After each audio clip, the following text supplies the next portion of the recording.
So my top is on laser treatment for ROP. So as we all know that we have a lot of number of premature births in India, and India tops the world in terms of prematurity. And one baby is getting born every second in India, and out of these babies, premature babies are one in 20 seconds, 15 to 20 seconds. So it's so high.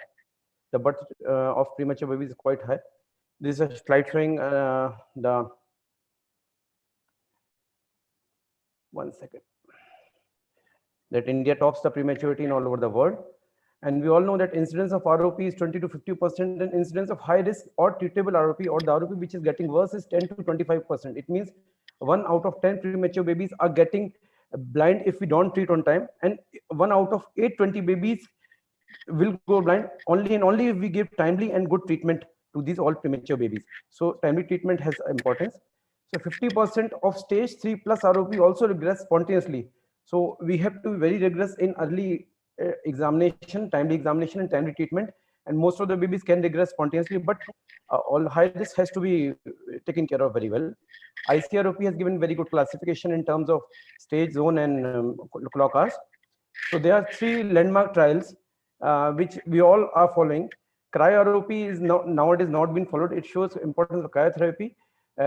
Published in 1988, but after that ETROP and beta-ROP came. ETROP is a landmark trial which is showing importance of laser in ROP, and it has shown significant reduction in unfavorable anatomical outcomes from 27 to 9%, which further reduced after beta-ROP, which is showing importance of bevacizumab, that is intravitreal injection in ROP, published recently.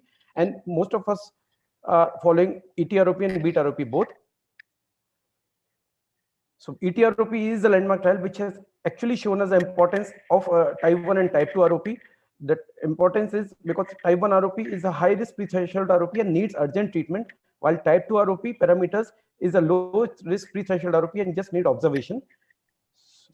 So this study also confirms that for zone 1 ROP, injections are doing better, but for zone 2 ROP, laser results are much better as compared to injections.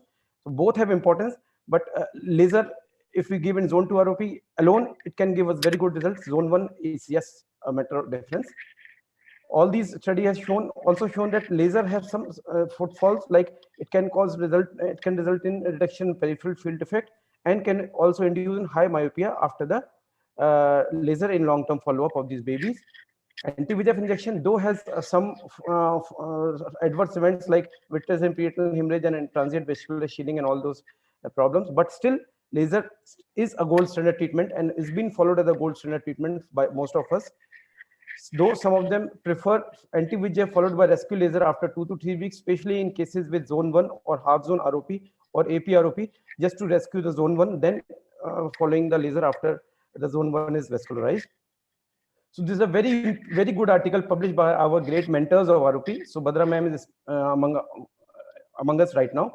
This article has given us very bright guidelines about laser in ROP. Standard of care is still diode laser, but nowadays we are using double frequency green laser, which is 532 nanometer. It can be done under topical anesthesia as compared to cryo. Laser can be done in incubator and can be given through the walls of incubator. This is excellently good. Repeatable in case of inadequate or poor response to the babies. Visual outcomes are better than cryo, though visual outcomes are not as good as injection, but both are doing, injection and laser are doing very good. After decision to laser can be it should be done, or any treatment for ROP should be done within 24 to 72 hours of final decision making. Laser should be preferably done in an ICU or under the neonatologist supervision. Baby should be fed 30 minutes before laser, just to prevent vomiting during the course of laser. Avoid excessive use of dilating drop, which can cause apneic episode during the laser. Laser can take 60 to 90 minutes. So baby should allow feeding between the laser session, so that baby should not be dehydrated. All these wire vectors should be used to depress and rotate the eye for good laser till the ora serrata.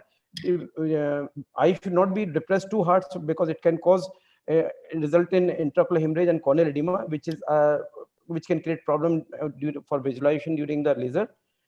Treat anterior avascular retina, that is from the ridge or fibroscular proliferation till the ora serrata nicely, without leaving any script area in all 360 degrees.